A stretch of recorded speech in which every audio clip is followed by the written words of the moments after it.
Good morning, everybody. My name is Caroline Chomanics. I am the Chief Administrative Officer of Ideas for Us, and I also help to run the Fleet Farming Program. And we are here in beautiful Audubon Park on a gorgeous Sunday morning here for the virtual garden tour. We have two plots today, so throughout this conversation, you can post your questions in the comments below, and I can help to answer some of your gardening questions. So we're going to be talking about some fruit trees, some crops, and then some basic gardening tips that we're using here on our Fleet Farmlettes. A Fleet Farmlet is a kind of like a mini farm in a residential neighborhood that was once just a lawn, turned into a biodiverse system of food. Can't connect. Okay, looks like you're back. I'm back on? Yeah. Okay. So this is the beautiful, beautiful black mulberry. You can tell it's a mulberry because it has those heart-shaped leaves that with the serrated edge, and it has fruit. During this time of the year in the spring, they're pretty generous. A couple flushes of fruit. There's the white mulberry, black mulberry, red mulberry, and this black mulberry is native to the eastern coast of the United States.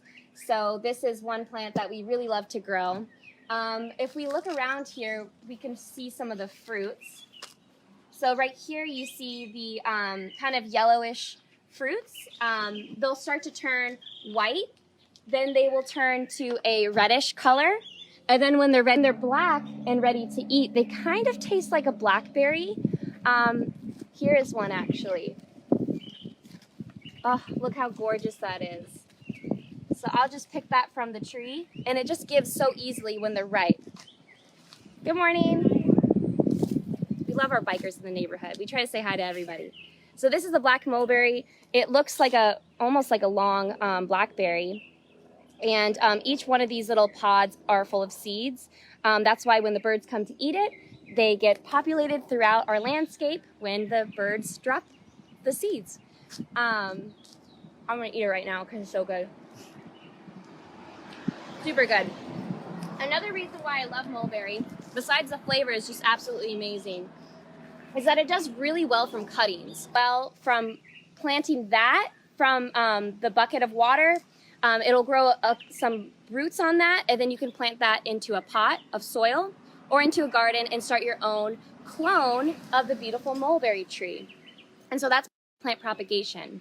Not all fruit trees do this, but the ones that do, it's really rewarding to have that fruit tree already have a lot of growth versus growing from seed.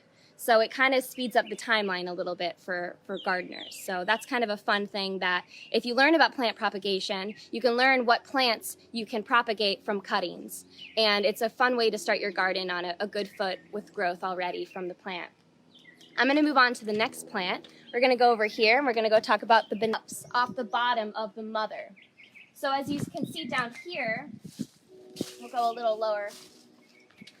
These are the suckers or the pups of the banana. So if you were to say, want this banana, what you could do is take a shovel and cut it right here off of the mother and take the little pup and plant it in your own garden. And it would start one of these clumps of of banana. So this is a way that it propagates itself. Because when you think about it, when you cut into a banana, you don't see any seeds really. That's not very common. So this is the way that you would regrow a beautiful banana. Some people might have questions about when to cut the male flower. And we picked him straight from the plant. But what a lot of people like to do is they like to cut all of the bananas off from the stem at the top. When one of the bananas starts to get a little bit yellow, that's when people gauge when it's right to cut the bananas down. You can cut it off of this with the male flower removed as well and hang that up just how it's hanging on the tree, maybe in a shaded carport area or a shaded area that you have. So one last thing about the bananas, and if you have any questions, you can make your questions below in the comments. So bananas are heavy feeders, so they like a lot of water and a lot of nutrients. So sometimes what you'll see is people create what's called a banana circle, where they'll put the bananas in a circle and they'll put their compost and food scraps in the middle of that circle. And that allows the bananas to feed. Also, when a banana has given its fruit, like the ones we've seen today, and they're done, you can cut that down to the ground and chop that up and put that at the base of the other bananas to give them that food to continue growing, since they are such heavy feeders. So those are some tips about bananas and mulberry. And now let's get to the actual farms. So I just want to show you a before and after, really. So this is the before. This is something that we see all too common, right? Is just a grassy area. It's not really giving a lot of biodiversity in the type of plant material. It's not giving anywhere for the animals to hide. It's not really giving anything for the insects or the organisms in the soil. But here is our farm. So we've been farming this farm since 2014. And I just want to show you some elements of the farm. Lee might have gone over this in the other virtual tour, but I'll just give you a refresher of some of the things that we're doing. So the first thing is the drip irrigation. So when you're growing food, there's a lot of different water options, but what you want to keep in mind is how can you water your plants from the roots? So you're not really spraying the leaves as much, because that can cause disease and that can cause a lot of issues with too much moisture. So what we like to do is we like to use drip irrigation. So this drip irrigation line is on a timer. It has holes every 6 inches. And we water this twice a day, depending on if it's the rainy season or not. We do it at 6 a.m. and I think at 6 p.m., but that changes as the sun changes throughout the year. And we really like this. It really helps to save in a lot of water. The EPA has a statistic that 30 to 60% of a city's fresh water goes to watering lawns. So if you can't fathom that, then maybe it's time to grow a little bit more food and a little bit less grass, depending on your HOA and your restrictions that you have in your neighborhood. And a little quick thing about the HOAs, normally the backyards are fair game. Normally the backyards don't even need to have a conversation to grow food. It's the front yards that are a little bit difficult in some HOA neighborhoods. So if you have any questions about that or anything else talked about, please put in the comments below. As you can see here, we really got this plot prepped and ready, meaning that we have a thick layer of compost right here. This compost, we got it from a new provider. I don't really remember the name, but it's really great because it has organic matter, and so this is necessary. So as the organic matter, like these wood chips, break down, it starts to create really dark, beautiful, luscious soil. So as I dig down, you can really tell the health as it breaks down. So that's what we really want to see. The number one problem, quote unquote problem, that we have with Florida gardening is that we have such sandy soils that the water just falls right through. And so when you do have that organic matter, it really helps to hold on to that moisture. Another thing that helps is mulch. So if you have a garden that's just being beaten down by the sun every day, it really does start to lose the nutrients. So we like to put mulch on some of our plants on the top layer to help with the moisture retention, help with the organic matter. It protects the soil from the sun. So sometimes when you get a lot of different pioneer species or weeds, which is a derogatory word of not of choice. So when you get a lot of these plants, really the plants are just trying to cover the soil from the sun. So sometimes what you might want to do is just get a little bit of mulch just to top dress some of your larger plants. Of course, if you've just seeded it, it might be hard for the seedlings to push through that thick mulch. So you might want to do this for some of the older plants. One plant that is going out of season right now, but it's a great time to harvest it and to store it for use this season, is kale. So I'm going to show you the kale right here.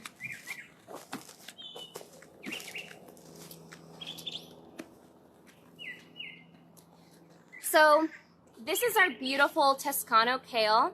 It also kind of looks like dino kale. And right now, what you'll start to see on the kales here in Central Florida is you'll start to see aphids really bad on the underleaves.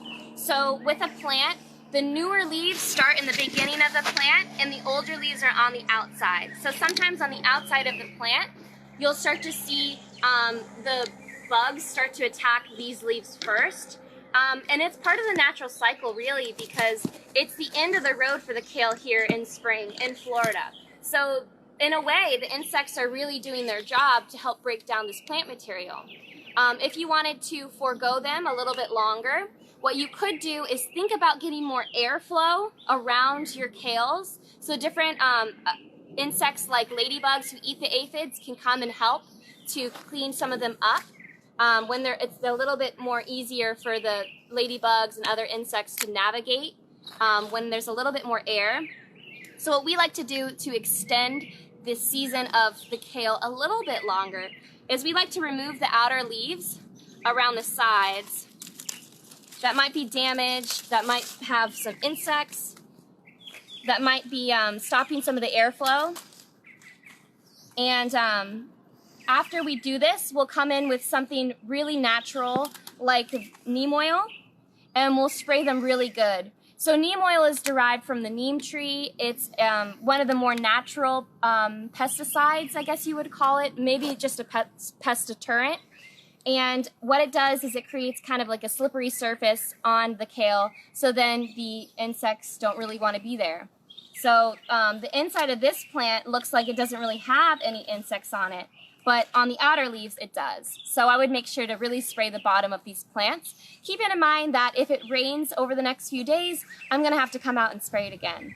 If you don't have neem at home and you're having things like aphids on your lettuces or kale, keep in mind that it's kind of towards the end of the season, so it kind of makes sense. But you can also use sudsy soap, I've heard, so maybe a Dr. Bronner's sudsy soap. You can put that on your plants to kind of deter the insects away from that. So this is one of our crops. We also have another crop right here. So these are some beans. Not quite sure what beans we planted.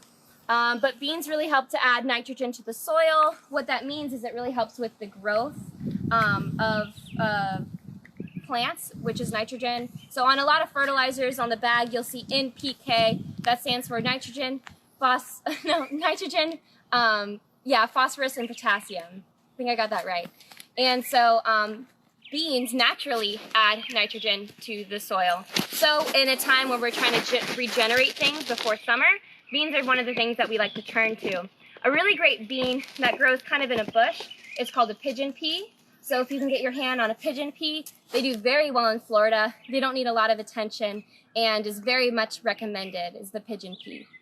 So I'm just going to show you a couple more things here. Then we're going to go to our other farm across the street. So I just wanted to show this crazy growth that this papaya has. As you can see from the roots, it's kind of been cut. Hey guys, it's kind of been cut in a couple funky ways. So that's why the root structure is so crazy, the trunk structure is so crazy. But papayas are really easy to grow in Florida. They're kind of one of the easier fruit trees. They're fast. One thing that they do get is they get these flies. Let's see if the fruit gets the flies. So if you check on the fruit of the papaya, this one doesn't have it, thankfully. But sometimes you'll see like a little white coming out of the papaya. And that means that a certain type of fly has kind of found the papaya and is starting to attack. So you could put some neem maybe on the papaya fruit. I have even heard of different animals, maybe like squirrels or other creatures getting your fruits. In general on other plants. If you ever have that problem, I really like to take like a strawberry container, that plastic container. You know how it snaps? You can kind of make a hole so then it fits around your fruit, and you can snap that on your fruit to deter any animal from getting it. So not necessarily with papayas because they get so big, but maybe some of your other plants you can deter some animals from grabbing it if you put that on it. Or just grow more of the food so you can share with the ecosystem, right? So we're going to go to the next plant. I think is an avocado. Comment in the comment below if you know what this plant is. I think it's an avocado. Sometimes when you take a leaf and you crush it up, you can smell it and you can kind of get an idea. Not quite sure. I think it's an avocado. But plant identification people, let us know. This one I do know. This one is a Florida peach. So she's putting out a lot of growth on the bottom right now. Probably more than we want. If I had my pruners today, what I would do is come to the bottom, find out where these are coming from. They're probably coming from the base of the plant, and I would kind of cut these.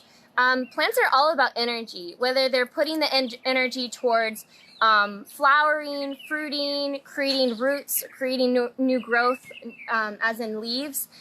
They're always sending energy somewhere. So you can kind of control that energy when you prune a plant. For instance, with something like basil, if you start to get a lot of flowers on the basil, the bees love it, but it'll also go to seed faster, so you can cut those flowers off of the basil, or when it starts to turn from flower to the seeding part of the plant, you can cut those off to extend the life of the plant.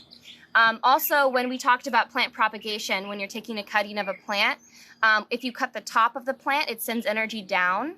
And if you remove some of the leaves, it takes away the plant having to use the energy to take those leaves off themselves. So when we're talking about energy with this kind of plant, with this peach, a lot of energy is going into these new sprouts here. So I would follow this back to make sure that it's coming from this tree that's conjoined underground. I would cut these off. I would also cut these lower branches off to inspire more growth in these central leaders. Sometimes you have one central leader, but in this peach tree, we have 3 central leaders. So you would want to control more of the growth in these central leaders than at the bottom of the tree. Peaches are really amazing. We have a lot of Florida-specific peach varieties, and as we're struggling with oranges, I don't know if you know, but you probably do, that oranges are not what it used to be in Florida because of citrus greening.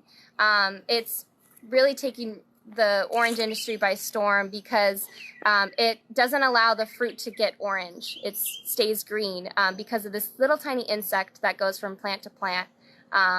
You can learn more about that if you research it online. It's really fascinating. I'd love to see how oranges are doing right now because things are always changing. New sciences are coming out with oranges. But Florida peaches are one of the crops that some of our agriculturalists in Florida were kind of gearing up to be one of our newer crops that would not take the place of oranges but start to produce more as a focus, as well as blueberries. So it's interesting. What do you think Florida should be the #1 grower of?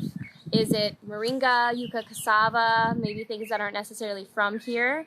Or maybe it's something like peaches or blueberries, something that were typically grown a little bit northern that we can try Florida varieties here in Central Florida. So comment below what crop you think should replace the orange if we ever get to that point. So I'm going to go through a couple. This is an olive. The olive also could get pruned a little bit at the bottom just to force it up a little bit more. This is a beautiful tree. It is not a native tree, but this is the Moringa tree. And the Moringa tree is amazing because it's kind of like a multivitamin tree. It's very, very nutritious. It's known as a superfood. The leaves have been known for people, I think it's in the Caribbean, to put it in their pocket and eat it throughout the day, kind of as a vitamin and to get them energized for a day of work. And so this tree is amazing because it's fully edible. You can eat the seeds, you can eat the leaves. People can even, I guess, process and eat the stems. I would love to see that done. But this tree is really amazing because it really doesn't need a lot to grow and it has such nutritional value. So moringa is a fun tree. You can also grow it by cutting. You just take a cutting like, this one's a little curvy. You would more like to do one that's a little bit straighter. Maybe I would take something like this. It's kind of straight. You would cut it at the base, Put it in a bucket of water for a couple of days, let it really hydrate and really get ready for the process of growing roots. Once it starts to grow some roots, or you start to see some white bumps around the bottom, which are the roots starting to grow, you can put that in a pot and start your experiment of seeing if you can grow your own moringa tree. So moringa trees are really great for this reason. If you have any agricultural friends or gardener friends, they really have skills in growing plants from cuttings. They can find a plant, and depending on if it's one of the plants that can be propagated, they can start a whole garden from cuttings of other plants. So that's a really cool plant. We're gonna go over here to the garden across the street. Good morning. So here in a residential neighborhood, like here in Audubon, it's really amazing when we have farms that are so close together, growing different kinds of crops.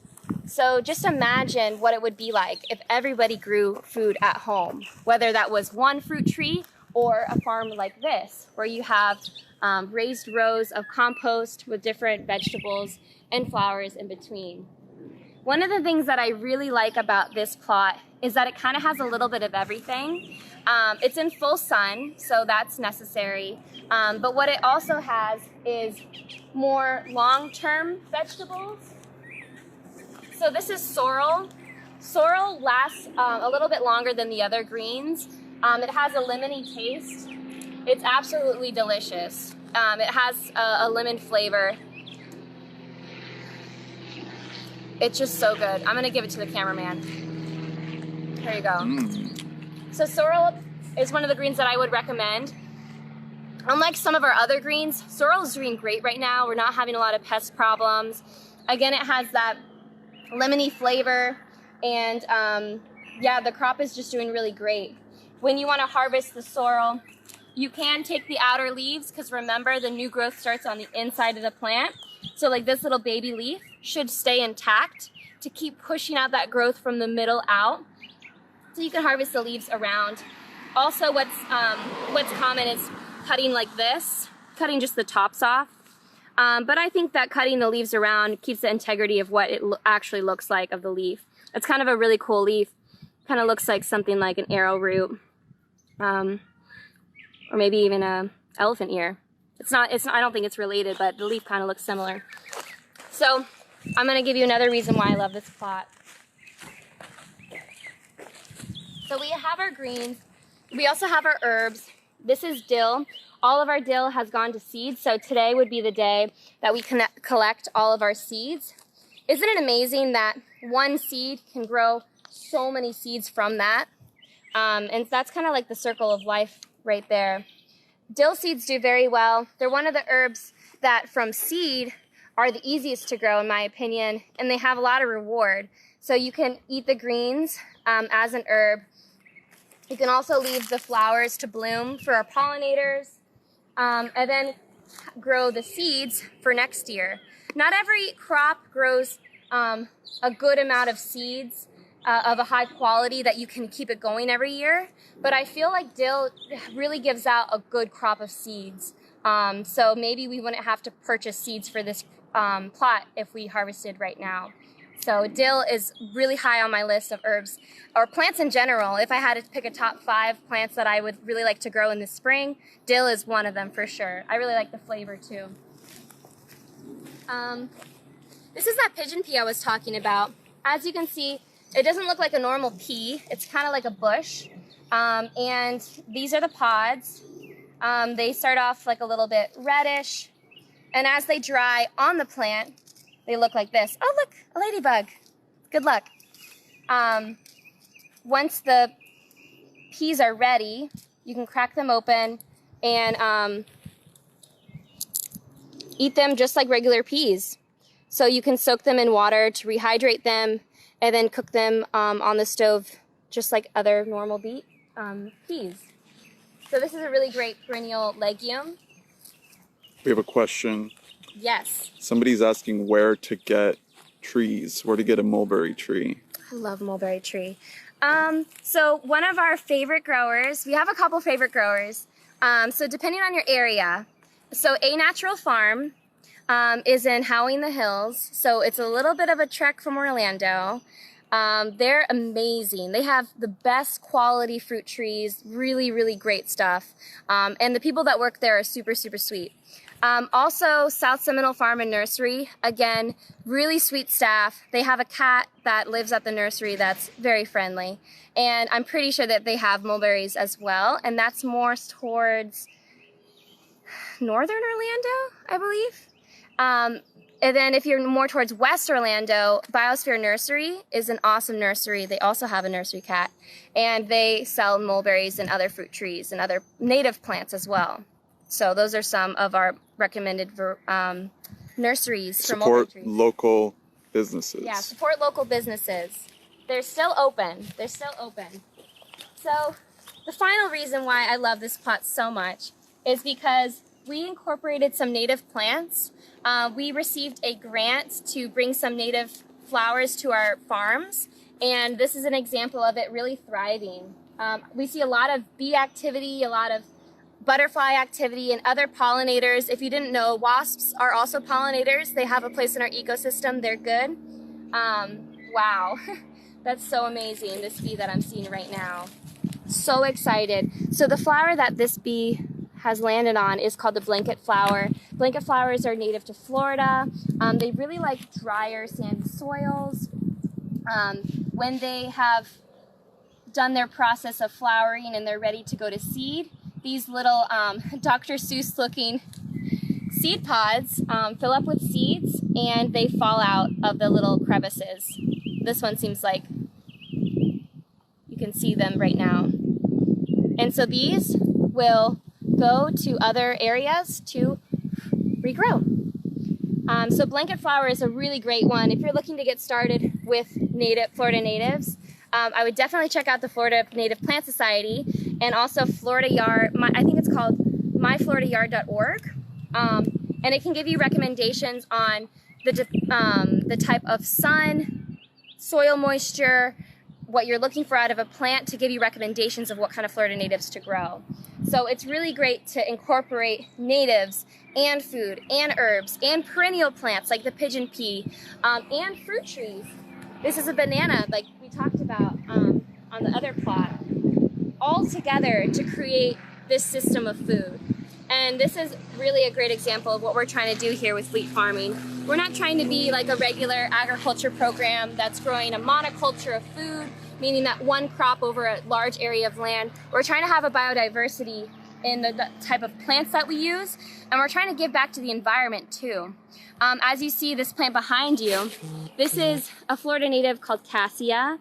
Cassia has gorgeous, gorgeous flowers. They kind of look like little lion's heads. They're yellow. And this is here just for the ecological benefit of cassia. So cassia grows from cuttings as well. I have grown it from cutting myself. And certain parts of the year it'll fill up with flowers and there'll be so much life. Here this morning you see some wasps going around the plant. I think they're looking, I don't quite know what they're looking for because I don't really see that many buds on the actual plant. But it's always good to keep in mind what plants in your yard have an ecological benefit. What plants in your yard do you see birds hiding in? Do you see birds eating from? Do you see pollinators? It's really important that we're tending our earth together and growing these plants together. So if you want some plant recommendations, there's a lot of great ones here. The cassia for the ecological benefit, the blanket flower. Behind the blanket flower we have our African blue basil that has tons of bees on it all day long. It does really great. You can eat the basil and you can also have it for the pollinators. Our pigeon pea that has that perennial pea. Our dill that I think it does support some butterflies, but it also has the flowers for the pollinators. And then you have plants for us like the sorrel that's growing thick. So that's a little bit of a tour of each of these farms. I'm going to go back across the street out of the sun and see if we have any questions.